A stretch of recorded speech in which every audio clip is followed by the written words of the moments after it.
اصلا حسابی گناهاش بعد از اون ملائکه الهی میپرسیدن که یگون اعمال ثواب و یگون اعمال خوب نداشت همین شخصیت که همین شخصیت شما چیکار کنه، همین شخصیت شما سبوک کنه.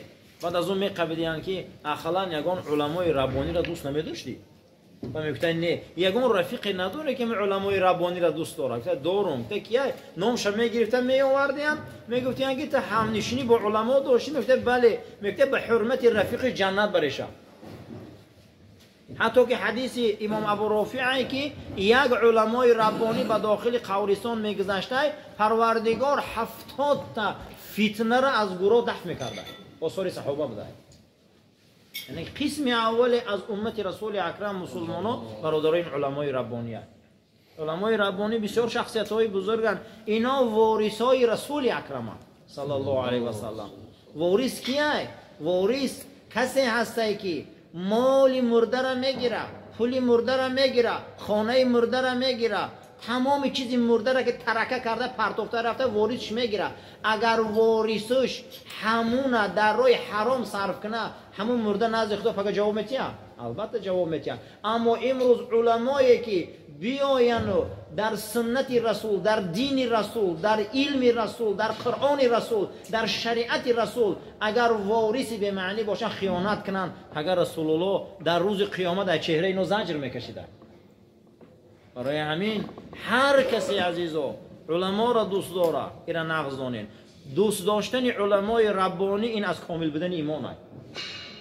رسول اکرم صلی الله علیه و سلم فرمودند که علمای ربانی را احتیاط شوید دعاش کن. چی و گفتن که دعای علمای ربانی رنگ دعای پیغمبران در حق امت است. دعای علمای ربانی. دوم گفتن علمای ربانی را غیبت گمانی بعد حقش نکنه که گوشت علمای ربانی زهرآلود است. شما را هلاک میکنه، شما را نابود میکنه. برای همین اگر در صحبتش شینه فیض میگیری، اگر در صحبتش شینه برکت مییابه، اگر همنشینش باشه برکت مییابه. حتی روز قیامت شفاعت میکردیم. علمای ربانی شفاعت میکردیم. این بسیار مرتبه بزرگ است، بسیار مرتبه کلان است. دویم حضرت علی کرم الله وجهه را پرسیدن که قسم یکم علمای ربانی باشه. علماهای ربانی را جاشان خالی است برادر. اینا جای اینا پر نمیشوه. اینها رنگ همون مرواریدای هستن که در همون رشته سوختن میمونن خالی دیگه. خشا به حال انسانی که به این درجه رسه. حضرت سفیان ابن ثوری را میپرسند که علمای ربانی کیست؟ گفته علمای ربانی کسی هست که دنیا را همیشه با تمام انواع زیباگیش در پیش ایمان و عملش تینی پوچکمون میکنه. تمام حرکت های نفسانی شهوانی در پیش او ذلت نشان داده می شود. نفس او با شریعت لجام است. همیشه حق در زبان شد. همیشه تعلیم و تربیت وی گوارا است. در همه جا پرچم دین خدا را بلند میکنه. علمای ربانی میگن اینا بینه که از یک فیض صحبت داملای هندوستانی در منطقه آسیای میانه صدها علما سر بلند کردن. در یک زمانی وزبین، زمانی جهالت، زمانی که خیلی زلالت، زمانی که یک انسانیت در اون دوره از خط نیاگان و خط اسلام و خط قرآن و خط حدیث خواندنش برای او یا وهم و طرز داشت. این علما شب و روز درس دادن، شب و روز درس گفتن، شب و روز حق رساندن. روز از دنیا گذشتن، روز از دنیا رفتن، انا همون پرچم های دین خدا بلند شد. برای همین دائما خوزی عبدالرشید دعا میکنه در وقت پیریش که داملای هندوستانی آمدن تخم ادبیات و تاریخ و حدیث و تخم علم تفسیر و علم حدیث شناسی را گفته در منطقه تاجیکستان ما کاریدن رفتن. همین شخصیت اساس گذاشته بودن. علما زیاد بودن اما بعضی علما را صحبتاش برکت داره، صحبتاش فیض داره. ای صحبتاش تا به امروز چی علما و داملایی که میبینیم برادرها فیض میواد. اینا میگن علمای ربانی. دویم کسایی هستن که خدمت اینا رو میکنن. حضرت علی کسایی هستن که خدمت اینا رو میکنن. اینا ببین که یک سگ اصحاب کهف از قفای علمای ربانی و مردای ربانی رفت، فردای قیامت جنت میدروید. اینا میگم و باسط ذراعه بالوسید، حتی که همون دستای پیش سگ به همون شمشیرتاشون قطع میکنن که ای پی همین ما رو نگیره نبیایه. گفتن همین سگ دومی نیکا رو میگیره و دومی همه اولیا رو میگیره، دومی همه آدمای ربانی رو میگیره، با همه دستای بریده غار میروه، داخل همه غار میدروه، ایویا جدایی کردن نمیتونه. ایره بزرگی رو بین که خدا با توفیل همین علمای ربانی همین سگم جنت میدروه. برای همین خیلی همنشین با علما بودن بسیار چیزی بزرگه. همنشین با علما بودن سه چیز حسرت دور میکرده. یکم به قرآن عمل کردن، دوم به سنت، سوم صحبت علما. حسرت دور میکرده در آدم. فرد و آدما حسرت نمیخوردیان. فرد و علما و انسان های قدیم علماش نه اینا حسرت نمیخوردیان. برای آن همین خدمت علما کردن از واجبات دینه. خدمت علما کردن از واجبات ایمانمون بوده است طبق دستورات رسول اکرم صلی الله علیه و سلم. خداوند هیچ محل در قرآن درجات کلمه را در حق ثروتمند نیاورده، در حق زکات نیاورده، در حق صاحب قوت نیاورده، در حق صاحب علم آورده. و اوت العلم درجات، پروردگار صاحب علم را درجه داده بوده. حتی رسول اکرم صلی الله علیه و سلم در حدیث مناوی روایت میکنه فرمودن که شما ای زمین ستاره ها رو دیدسته؟ گفتن بله. گفتن در جنت هم مرتبه علما نمیخیلن. این ای زمین بیرون میبروی که ستاره ها رو میبینی، انسان ها میبرومدین که علما رو درجهش در جنت نمیخی بلند بوده، همخی یک روشنک میتوفته اما در درجه او رسیدن نمیتونستیم. حضرت علی کرم الله وجهه با در دیگر آثارشون روایت کرده بودن در نامشون صدقه که علم به 10 جهت تفسیر کرده بودن. یعنی گفته که بدستیان که علم بهتره یا مال، گفتن علم. گفته به همخی زیاد سلسله هاش. گفته که علم معنیش همینه که همیقه صرفش کنی زیاد میشوه، مال همیقه صرف کنی کم میشوه. بعد از او بسیار دوام داد. علم صاحبش بانی میکنه، برعکس صاحبش مالش بانی میکنه. من همین سوره کهف داستانی بحث موسی و خضر میبیاد. چه بحث میشن در علم، با ساز نمیگیرن هردش. ایش میگه که تو قدیم صبر کردن نمیتونی، ایش میگه که تو چو ایمان سوال میتی، اما تمیرن رحوشون جدا میشون. علم انا همینه. برای همین علما میگن که 4 چیز آدم بانی میکرده. بعضی علما میگن 3 چیز. یکم که خانه، دومش که حکمت عادل که او را میگن ذوالقرنین در سوره چه کهف میبیاد. سومش چی بوده؟ علم. علم صاحبش بانی میکرده. هر کسی که رسول اکرم در حدیث گفت هر بارشون گفتن کن عالما صحابه را، یا عالم شوه یا شنونده علم شوه. ببین، یا شنونده علم شوه، یا طلب کننده علم شوه، یا خادم علما شوه. در 4 خصلت اگر نباشه شما هلاک شدگی. اصلا همین روز خوندم نمیتونه یا علما رو دوست داره، اخلا صحبتاشون نشینه گوش کنه، هیچ علما دا نته. قسم خدا قرآن کتابی هست که لا اسألکم اجرا و هم مهتدون میگه. این علمای ربانی ای شما یگان پول و تنگه و یگانش طلب نمیکنن، هدایت الله برای این علم داده بس ای شما. معلوم بوده که در شریعت علما و مولا و داملا و علمای ربانی یگان سنت داشتیان، همون علم هدایت شما بوده بس بوده. همه چیز روز قیامت اندازش در جنت عزیزا تمام میشده مگر علم. علم ثوابش تمام نمیشده، ثواب علم بسندگی نبوده است. برای همین دویمش خادم علم بوده. سوم رسول اکرم صلی الله علیه و سلم حضرت علی کرم الله وجهه اشاره کردن که سوم طایفه انسان ها گفتن کذبابتی، مثل چیان؟ مثل پشه ها هستن. شما که هر طرف که خستن گیره گفت سیله پشه رو آوردن میگیرن. گفتن چخیل؟ گفتن این دنیا را گردش شمول.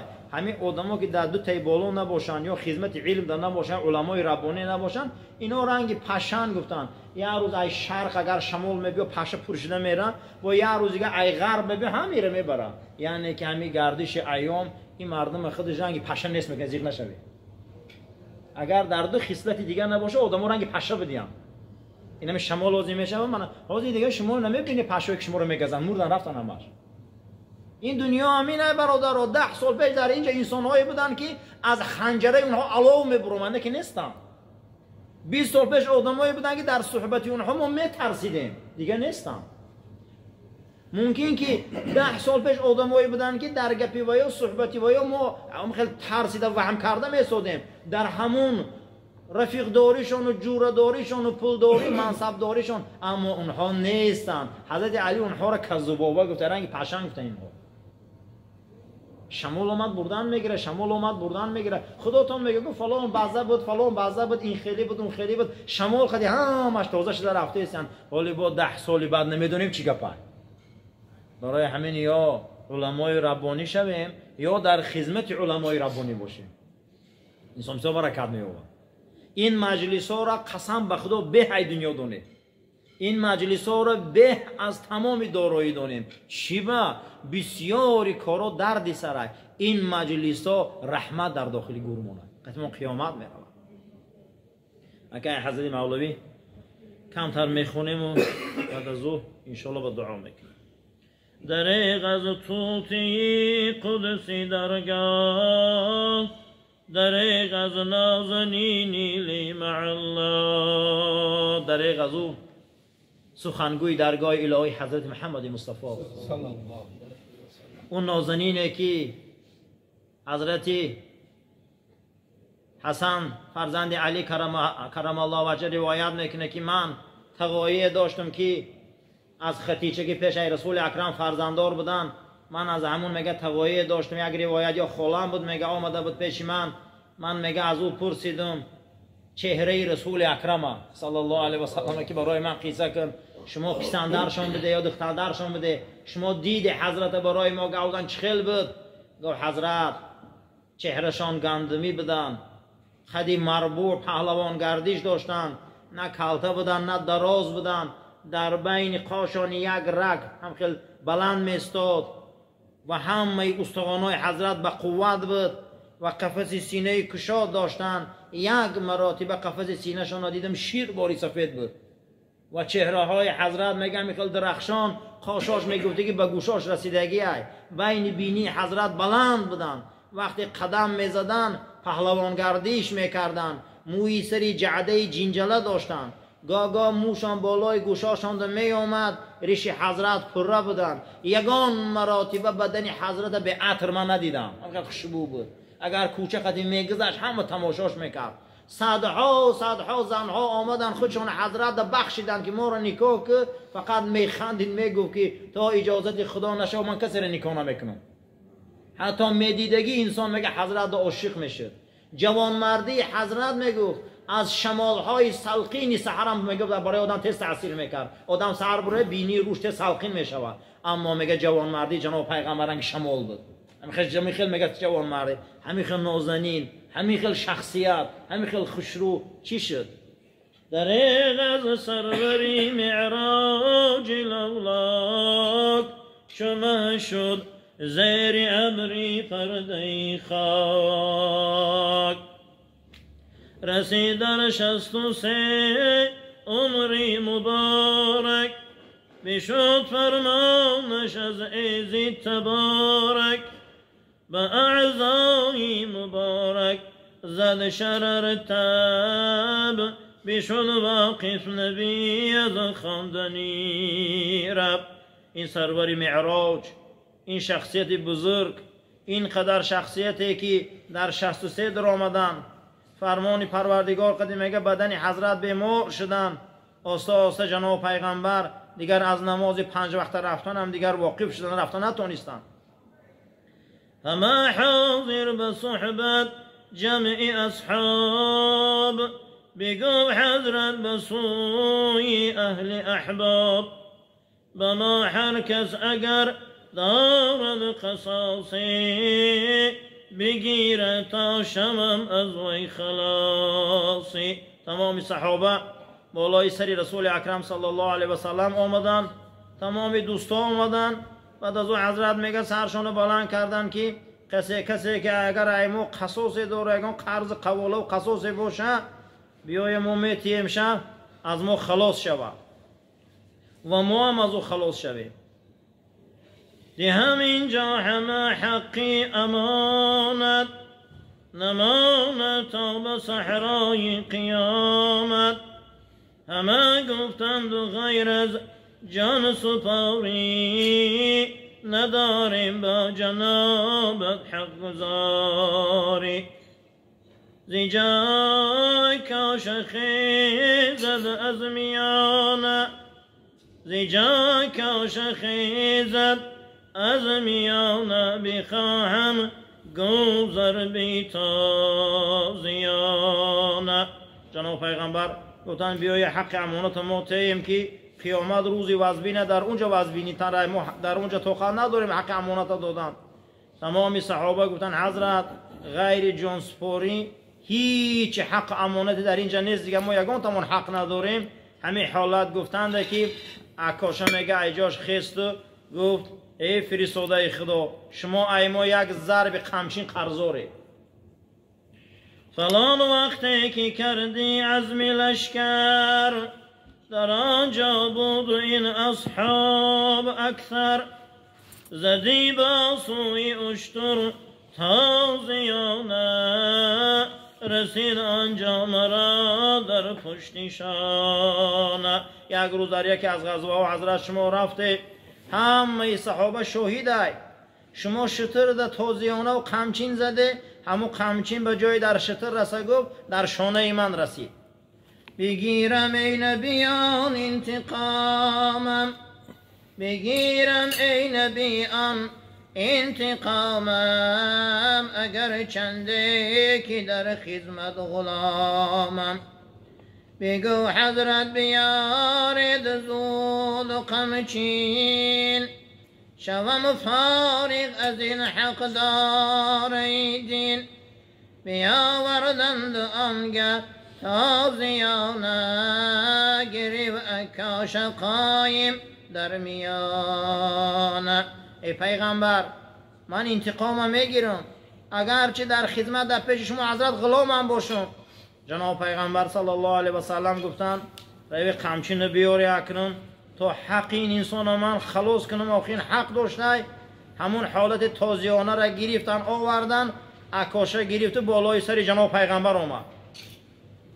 زجا برخاست گریان گو بوبکر زجا برخاست گریان گو بوبکر دی هم اموال خود به حیل و مکر همه طاعات عمری خیش بخشم مزن اندر تنی گلواری خاتم. ابوبکر ایجاش خیست گفت عکاشه قسم به خدا به یگان حیله و مکر در همین عمرم چند قد طاعت و عبادت دارم برای تو میتیم لیکن بیا رسول اکرم نزن. بگو عکاش سوی یاری اول نگردد مشکلت از این سخن حل زنم من همچنان که مصطفی زد ندارد سود با من عذر بی حد. بعد از اون نگو ابوبکر در جات شین گو اکنون صحبتو نمیگذارم. عمر برخاست میگریفت تازیانش چکیده از میشه اشکی روانش به عکاش بگفت ای یار بیشنو ثوابی هم غذایی کهنه و نو دی هم با تو ثوابی جمله جان بزن در پشت من گر خواهی چندان مزن زینهار بر ختمی رسولان که می لرزد ز ضربی او دل و جان. حضرت عمر اجاش خستن قمچین گرفتن چشماش میگه پوری آب. حضرت عمر گفت عکاشه خوش رو گوش کن چند قدر غزا و جهاد داده من اشتراک کردم چند قدر ثواب و ثمره دارم همشه گیر در پشت من چنقه میخواهی زن اما بیا رسول اکرم نزن. اگر تو یه ضرب میزنی میدونی گفت ای ضرب حضرت گفت تمامی بدنهای ما میلرزه بیا که ای دعوت گذر عکاشه. بگو عکاشه سوی یاری دوم ندارد سود با من این تکلم زجا برخازی نورین عثمان دی هم گفتا ثوابی ختم قرآن. حضرت عثمان خیز گفت هر فقطه که من قرآن میخونم من همون رو ثوابش میتیم. در روایت آمدگی بدن که حضرت عثمان رضی الله تعالی عنه همین خیل قرآن زیاد خواندگی بوده است که همین ورقای قرآنش ای ورق زدن دریدگی بوده است، بسیار میخونده است. گفته ثواب همه را همش میبخشم تا اکاشم. دهم مالی خزینه جمله یکسر، مزن زنهار در پشتی پیامبر. چو اکاش بگو ای یاری صوم، همه دارند بر حضرت ترحم. ولیکن من قصاصی خود بخواهم، نباشد در این معنا گناهم. زجا برخواست آنگه شاه مردان، ولی و در شجاعت شعر یزدان. اکاشگو عثمان همه حضرت رحم دوران اوخی ما قصی خیمه طلب دارم یگون چی ای برنامه بیره نبر آمد، اما چی گناه دارم در این همین حالت ده که حضرت علی کرم الله وجه اجا خیستن شعر خدا گفتن که دی همه اجر و ثواباتی غذاها، همه خیر و احسان و سخاها. بگیر این دلدل و شمام و قنبر، بزن قمچین مرا صد بار بر سر. مزن زنهار پشتی مصطفی را، مکن آزرده محبوبی خدا را. بگو اکاش ای یاری چهارم، به حق خواهی نبی باشد توهم. بگیرم من به ظاهر انتقامم، اگر چنده که در معنا غلامم.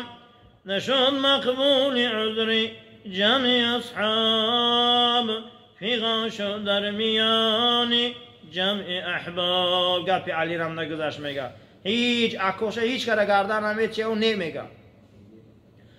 شده از چشمی همه از داغ جاری، نزولی اشک چون ابری بهاری. بگفتش مصطفی ای صاحبی حق، بزنگر خواهی دوشم را کنم شق. هیچ کس گپ نمیگذاره، مردم رنگ ابری بهار گریه دارم. جناب پیغمبر گو بیا صاحب حق، بیا اکنون گو ما پشتمون پهن میکنم حق تگیر. مکن تأخیر در حق گذاری، که فرصت شد قریب از حکم باری. بگو اکاش ای ختمی رسولم، فدای مقدمت بادا دل و جان. با وقتی ضرب بودم من برهنه، با عریانی زدی تو تازیانه. شما پوشیده اید ای مرسلی رب، چگونه در قصاصم میزنم ضرب. فرستاده خدا که پیش ما درست من حق میگیرم، اما در وقتی زدن تنه من لچ بود، تنه شما پوشیده با عدالت به جا نمی بیاید. شما هم باید پشتان نگو که فرستاده خدا لچ که نگفت تا اینکه عدالت الهی جاری شما من لچ قمچین زده بده. برهنه کرد و دوشی پاکی حضرت، نمایان شد عیان مهری نبوت. بمالید روی خود اکاش بر آن، بدیدن حاضران از باعثی آن. وقتی که کرته حضرت میگه برداشت که پشت شانه های جناب پیغمبر ده مهری نبوت که محمد رسول الله نوشتگی بده جانب خدا مادرزاد، یعنی که مهری انبیای الهی در تخت پشتشان بودن.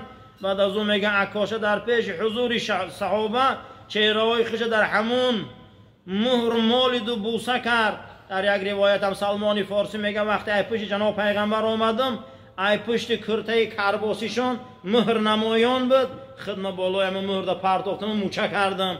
همین وقتی موچه کردند میگه جناب پیغمبر نگاه کرده گفت این مردک ای دوزخ خلاص خود. همین قدر دعوای عکاشه و همین قدر پافشاریش برای زیارت مهر بوده است. میگه وقتی مهر زیارت کرده، وقتی که بوسه کرد، جناب پیغمبر گفت ای گو عکاشه گفت تو پیروز شدی، گو ای دوزخ خلاص خوردی. بمالید روی خود عکاش بر آن، بدیدن حاضران از باعثیان.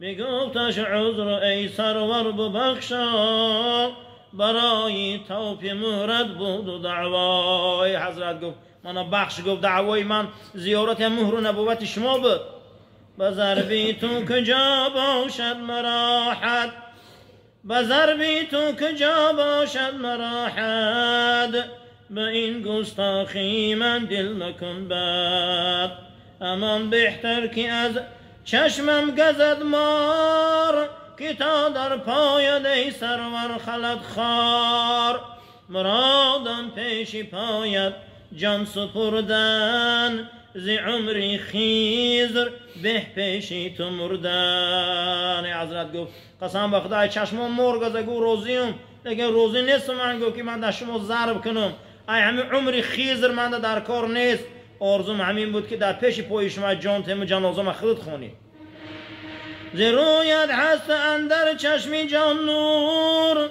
شود به نوری تو جانی جهان کور ز دنیا می روی از قسمتی رب به یاران به تو گردد روز چون شب نباشد ما در بینی کواکب فروماند به ظلمت نجم ثاقب همان نور الهدى محبوب سبحان برای حق گزاری گشت عریان تو اینا شست روی در چی کاری تو اینا شست روی بس در چی کاری بری آزاری دلها زهر ماری برای حق و برای حق طلب کردن و برای حق دادن این نور الهدى این اصل موجودات این نور خدا بدنشان لطف شد حضرت ما را نصیحت کرده است که ای سرزده ای به سعادت وقتی حضرت برای حق گزاری که تنش لطف شده باشه تو چیکار کار گشتیس میگه تو فقط چیکار میکنی یا ما را نصیحت داره که تو چیکار داری تو فقط چی حال داری یعنی معلوم بود است که برادر هر یک تمون در پیش پروردگار فردا از این ناحقی ها و از این ناکاران چی هست اگر ما هم ای حق گزاری تنمون لطف میکنم جناب پیغمبر برای توضیحات تنش لطف شده بوده یعنی که خیلی انسانی در کاره که اکنون از این مضمون و از این گپا نتیجه خوب برداره بیا با همین زندگیمون یا دیگریمون بخشش پرسیم یا دیگریمون بخشیم یا دیگریمون حرمت کنیم یا دیگریمون دوست داریم چیزی که از تجاوزکاری به معنی شدگی باشه ولی هم سری وقت بخشش پرسیم زیرا اینکه اون روز به دیر میشه پروردگار ما رو برای راست هدایت کنه ما رو توفیق بندگی